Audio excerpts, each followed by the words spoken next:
You're listening to Diminishing Returns, the podcast about sequels, prequels, spin-offs, and reboots. I'm Chris Scott, and across from me, he's my boy of summer. It's Mr. Alan Johnson. How do pod people? So yes, this is one of our non-franchise episodes, one of our in-betweeny episodes, where we don't talk about a particular franchise, we talk about whatever we like. But in this episode, we're recording this, Alan, in the deep and distant past, because someone's going on holiday. Yay. Yes, we are recording this well in advance, unlike our usual up-to-date bonus episodes. So instead of our usual up-to-the-minute news and trailers, we're gonna do a bit of looking forward, a bit of looking back, hell, maybe a little bit of looking sideways, much like Darth Vader, the Green Cross Code Man, taught us. Dave Prowse. Yeah, Alan could tell there that I had completely blanked on his name as I was calling him everything else.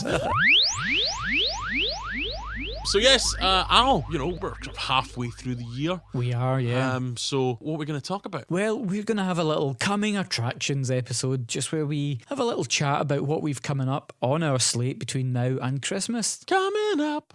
Sorry, I'm just singing. Oh, I thought you were going to attempt a jingle for the Diminishing Returns coming soon. Now I'm in my head about it. A jingle just happens when it happens. Exactly. Listen, baby, we'll just rest and we'll try again in about 10 minutes. So what a year we've had up to this point. We've just had Mission Impossible 2, no doubt, looking into the future and knowing the power of Tom Cruise. I'm sure Mission Impossible 6 Fallout has been a gigantic smash. Yeah, the trailers look great for that. I'm actually really looking forward to it. I've thoroughly enjoyed the last two of those Mission Impossible films as well. Mm-hmm. So surprisingly, like for a film that's that far into its franchise and which basically kind of does the same shit every film, I'm fully on board. They even make a joke about it, don't they? Like, how many times do you get betrayed by your country, your organisation? And also, if the mission was really impossible, I mean, we'd still be stuck in the first one. Yeah, do you think that would be like if we're making a realistic Mission Impossible movie, like Ethan Hunt just runs out, tries to do some spy stuff and immediately gets killed, and it's like at his funeral they're like, yeah, no, it's impossible. Like, no, like he's the 8th fucking guy we've sent. Bond, Bourne, spy versus spy.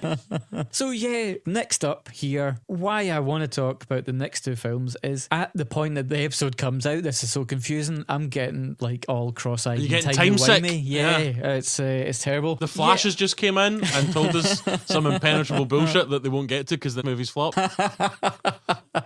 It's been a while since you've ripped on DC. That feels good. So yeah, we'll be deep in the summer, and obviously that's a tentpole cinema. That's when all the big... How deep are we going to be in? Ball deep, thank you. Deep into the summer tentpole movies. And I thought... Summer's going to be getting tested. Who better to look at to represent current summer blockbusters than The Rock? We've not covered The Rock previously on this, so we're going to look at Journey to the Centre of Earth with Brendan Fraser, who was then bumped out to get The Rock in. For centuries, there has been a legend of a land untouched by time, and one man will set out to discover the truth. This summer, get ready for the first live-action digital 3D movie ever. Journey to the Center of the Earth 3D. Experience the next dimension of adventure. So obviously The Rock prides himself in being this like global brand that really, you stick him in anything, people are going to go and see it. Yeah. Like he's about to be in like a basic remake of Towering Inferno, isn't he? I don't think it's not called The Towering Inferno, but when I saw that trailer for that flick, I was expecting it to come up and say The Towering Inferno because that just looks what it is. But yeah, I mean, the only thing The Rock can't do is paper. Rock, paper, scissors joke there, guys. You're fucking welcome. Gentle humour. We can also do gentle humour. That's why you're here. That cerebral stuff, and you have to stop and think. Oh. So yeah, this is quite fun because I've forgotten what films we've agreed upon like 2 months ago. So this is quite fun. So let's little listener behind the curtain here. Al really pushed for those ones. I haven't seen them. I'm not gonna lie. I don't really want to see them, but we're doing it. So we'll look forward to that. What else have we got up on the slate? Quite convenient for what we're doing now. We're looking at something that was set in the distant future, which is now going to be current. Does that make sense? No. It's time to play Rollerball!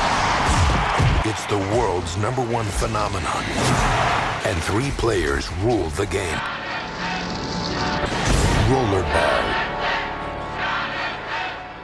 Did you know that the James Caan film Rollerball was actually set in 2018? Brilliant. Obviously made at a time when nobody thought they were going to get to 2018. Yeah. Frightening that we're almost upon this dystopian future that film envisaged. Well, it's like, you know the song Human Touch by Rick Springfield? Yeah. Yeah, that was set in 2017, the video for that. And they're all like being cryogenically unfrozen. So cool and calculated in the modern world. But Sally has a good time looking back. It's, yeah. But, Rollerball, from my memory of seeing it as a kid, is certainly more correct than the music video to Rick Springfield's Human Touch from 1984. So, I guess, I don't know, you take your wins where you can get it. What was odd about series 2 of True Detective was Rick Springfield showing up in that. Yeah, that was, with a weird face. Yeah, I mean, I don't like out people, but he certainly had a bit of work done. I mean,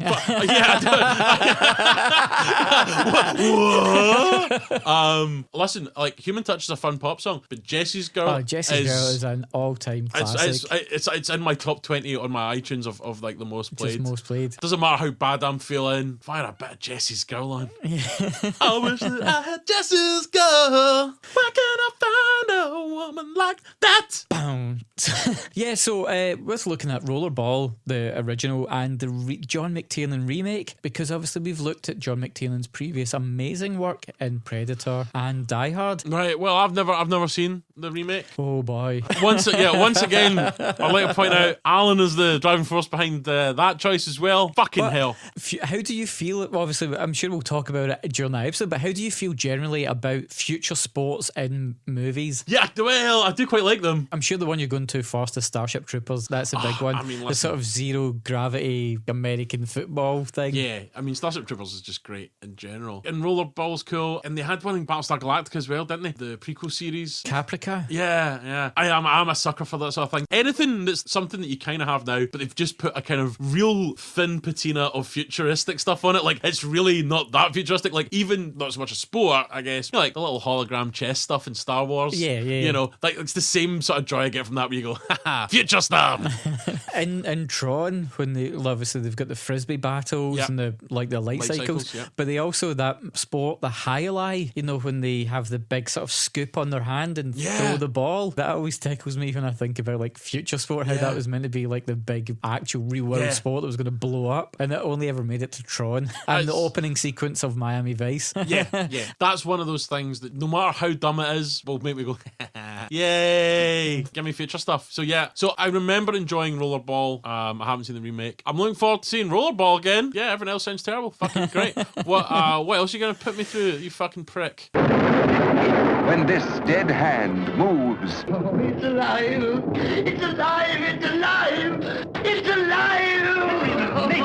the monster created by a man they called Mad is turned loose to strike terror into the hearts of men, to shock women into uncontrolled hysteria. This is the story you've heard about, talked about, the spine-tingling, blood-chilling story that stuns your emotions, Frankenstein. Well, 2018 is the 200th anniversary of the first publishing of Frankenstein by Mary Shelley, and I thought what we should do is look at a great sequel. So we're going to look at 1931's Frankenstein and its sequel, The Bride of Frankenstein. That's right, guys, we've got our finger on the pulse. Holy shit. Well, we've got Journey to the Centre of the Earth from how many fucking years ago? We've got Rollerball from fucking the 70s. And then as if that wasn't us fucking being the hip, cool youngsters that we are, we've now went for Frankenstein from the 30s, which is based on a book. I wonder if after that we are ever going to look at a film that's... Earlier? Earlier. Oh, 1931's going to be pretty hard to beat. Oh, that's a good question. Cool. There would have been sequels. We should research that for the actual episode. And then maybe look at Nosferatu, which would be even earlier, and then obviously Werner Herzog directed a remake of Nosferatu. Yeah, I'd like that. Yeah. So cool. So basically, we're going back to what some films that you saw in the cinema when you were young, Alan, with Frankenstein. Nice. Okay, so we've got a 3-month stretch where I think we're going to frankly lose listeners. What have we got after that? Some fucking cave paintings. What I thought we'd look at is some early Zoetrope animations. I'm not gonna lie to you, listener. I'm not even sure if he's joking because I really can't remember what the fuck we're doing for the rest of the year. There's a small chance that I might have agreed to this when we were drunk. This podcast is a bit like anal sex. I agree to it when I'm drunk. All right, Alan, you can shove it up there. I'm actually looking at what we have coming up, and I'm just thinking, there's a bit of me that must really want to hurt you because. Well, I'm glad you can admit it. After Frankenstein, we take our yearly trip to Camp Crystal Lake. Oh. For Friday the 13th, part 7 and 8. This is the one you've been waiting for. The one you've been asking for. The one you've been dying for. Jason is back. But this time, someone is waiting. Friday the 13th, part 7. The New Blood. Are we not doing 9? No, because 8 is the last of the Paramount run. After you How get many to, is there? The Paramount years go 1 through 8, and that's finishes on Jason Takes Manhattan. Then you've got 3 New Line ones, which is Jason Goes to Hell, the Final Friday, which is not the Final Friday. Then Jason X. Like about 8 of them have been called the Final Friggin' Friday. That's fine. Okay. Then Jason X, which is the 10th one, and also the one about Black Power. Jason in the Future. Yeah. So, Plymouth Rock didn't land on Jason.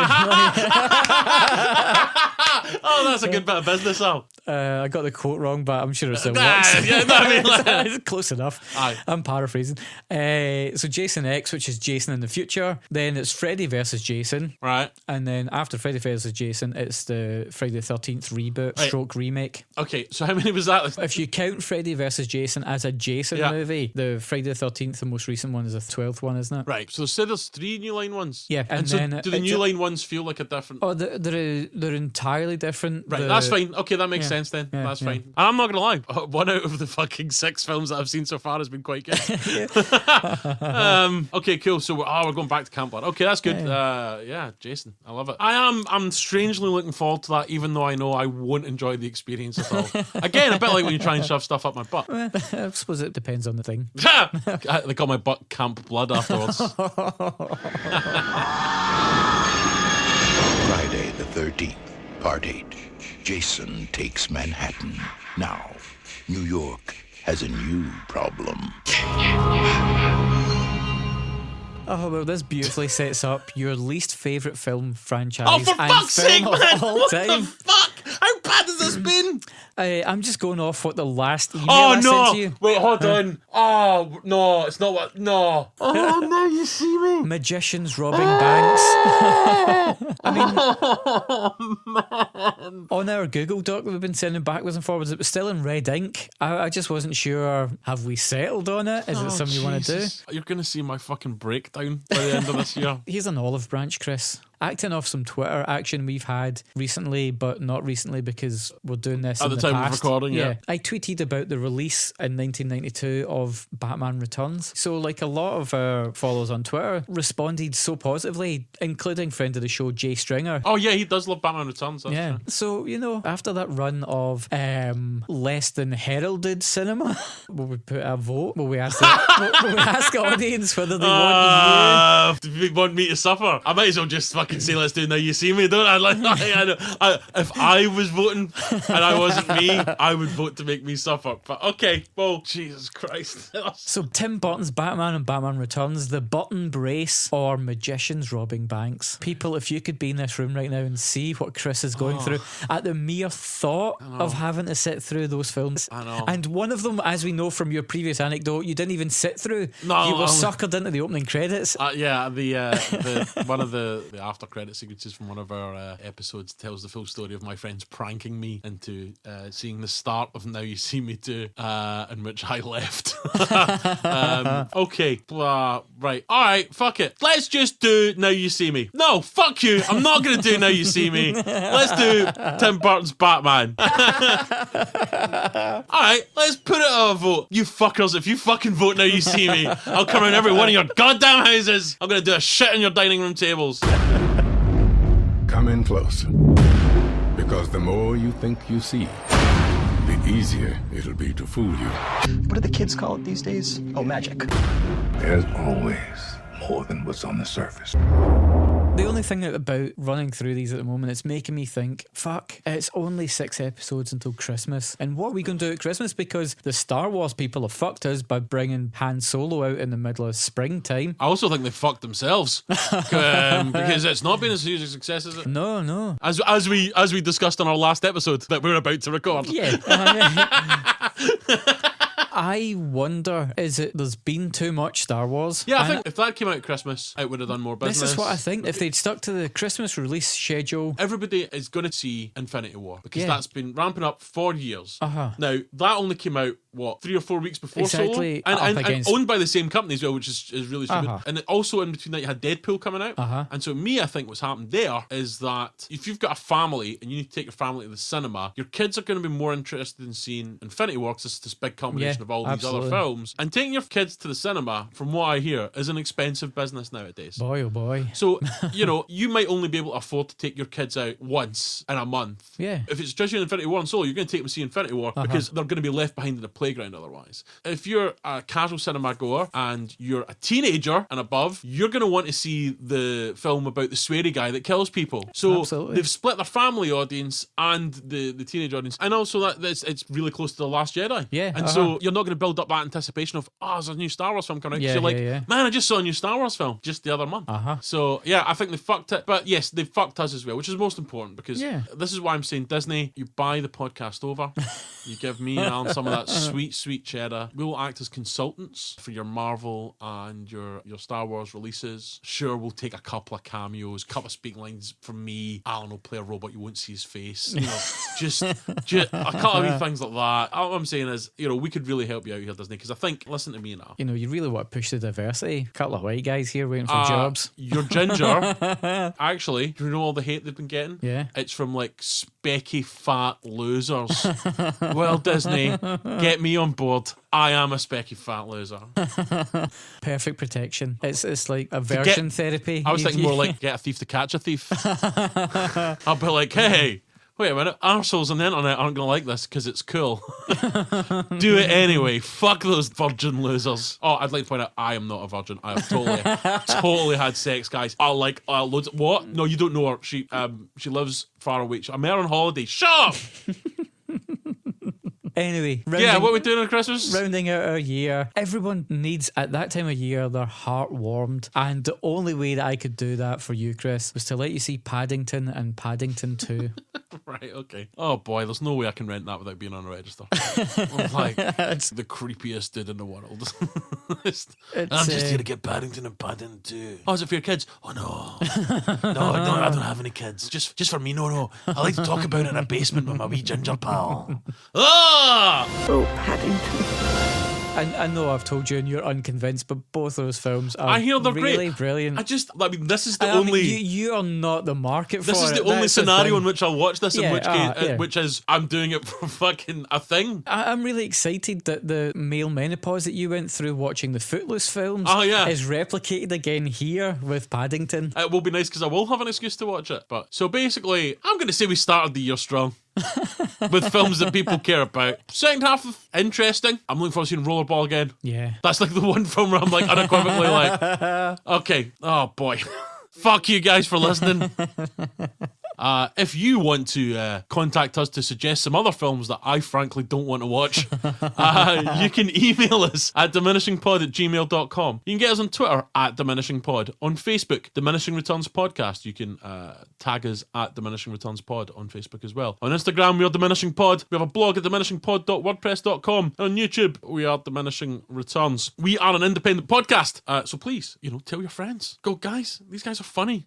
Chris keeps talking about Alan shoving stuff up his butt. Don't know what's going on about that, but the rest of this show is quite fun. Rating reviews on iTunes or wherever you get your pod. 5 stars. It helps other people find us. And as I say, the most important thing is word of mouth. Get your pals involved, and you can listen to my forthcoming mental fucking breakdown as I have to watch hours and hours of shitty fucking films because I decided to do a podcast with my friend Alan Johnson, who's a prick. Bye, guys.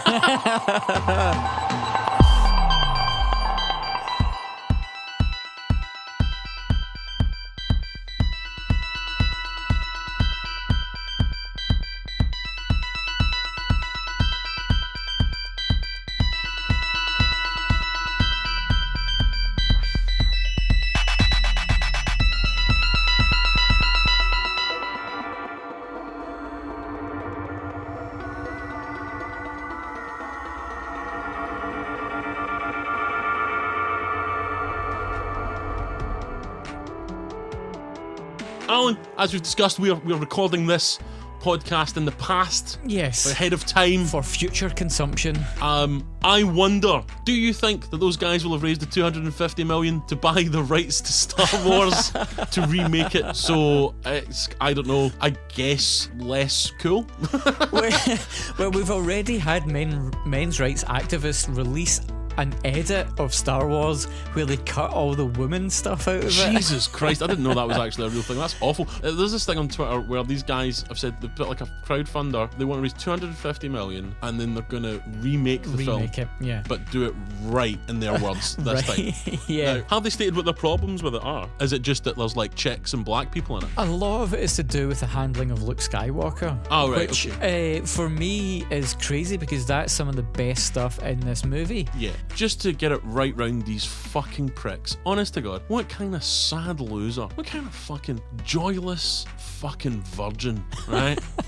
Listen, I get it. If a film's done badly, you hate it. You dear listener have heard us talk about Prometheus, right? But Last Jedi has its flaws, but so many great things happening. It's a good film. But if your criticism is that there's chicks in it, fuck off. Just fuck off. Absolute sad, pathetic little bitches. I'm a lover, not a fighter, but I will fight every one of you outside at the park, right? 5 o'clock on Friday. Any of you fucking little bitches that fucking complained about The Last Jedi or complained about The Force Awakens because there was a black stormtrooper dude, or you fucking think that, you know, Star Wars and Disney are trying to force liberal social justice warrior views into their films. Guess what, guys? Disney's a massive corporation. They could give a fuck about that stuff. Yeah. Right? All of you will fucking go at it. Mano a mano. If you heard our last fucking episode, you know I love a mano a mano fighting movies. I'll take all of you because you're all little whiny bitches. There's not one amongst you that's even... and by the way, it's almost obviously going to be all men. Not one of you is an actual fucking man. You fucking pieces of shit. I will beat you up and then I'm going to go round to all of your mum's houses and give them mind-blowing orgasms. Right? I'm gonna make your mums come so hard that they hear colours. It's gonna be like a religious experience, you fucking little bitches. If you disagree with that, email us at diminishingpod@gmail.com. It's just gonna be like a bunch of fucking sad fat pricks and just gonna be like, I get to be a Jedi now, fuck up. You know, it's not gonna happen when you're a bunch of fucking saddos. And come meet me and we'll fight and I will fuck all of your mums. That's my commitment to social justice, guys. Right? That's what I'm doing to make the world a better place. Be the change that you want to see in the world, Al. Is that what you expected when you asked me to do a bit on the new Star Wars stuff? No, I think I used the word joke when I asked. Yeah, this isn't a joke. This isn't a joke. I will fight you and fuck your mums. Cheers, guys. Cheers, guys.